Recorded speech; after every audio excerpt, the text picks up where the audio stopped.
Во делот на наставно-научните звања, значи, не е проблем да имаме реформи, да имаме квалитет и услови.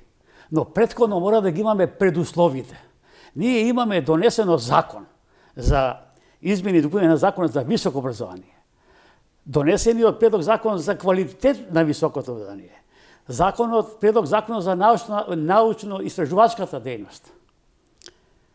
Поаѓајќи сите работи, министерката и така наречените 60 експерти, анонимни, непознати, жално нешто, велат дека се користени и европски закони.